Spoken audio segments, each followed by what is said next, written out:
possible de bien travailler tout en favorisant la biodiversité. C'est ce que démontre François-Xavier Sainte-Beuve, agriculteur à Montcornet dans l'Aisne. Ciel bleu, 25 degrés, les fleurs de colza à leur apogée, chants d'oiseaux et courses de lièvres. Ne vous y méprenez pas, ce n'est pas un décor de vacances.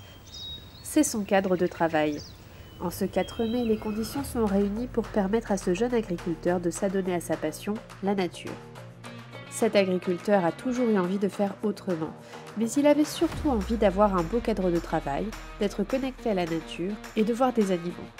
Alors sur son exploitation, François-Xavier Sainte-Beuve a planté des bandes de 150 mètres de long et de 4 mètres de large de miscanthus. Aujourd'hui, on plante du miscanthus.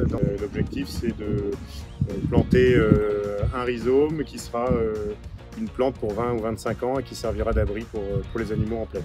Les bandes, qu'elles soient fleuries ou miscanthus sur l'exploitation, l'objectif, c'est qu'il y ait des zones préservées de l'activité agricole pour les animaux, donc avoir des zones refuges, des zones de reproduction où il n'y a pas d'activité humaine. Voilà. La planteuse et l'activité de plantation, elle se fait en partenariat avec le GIC de Auxerre et la Fédération départementale des Chasses-Moselle, qui permet de diviser par deux la plantation, de fournir la planteuse. On met les moyens humains et puis une partie financière pour planter. Les premières plantations de miscanthus ont eu lieu en 2016. Au départ, c'était des petits plots. Et puis, au fur et à mesure, je me suis rendu compte de l'utilité des miscanthus. Donc, j'ai agrandi ces plots-là et donc profité de la planteuse, donc sur des linéaires un peu plus longs.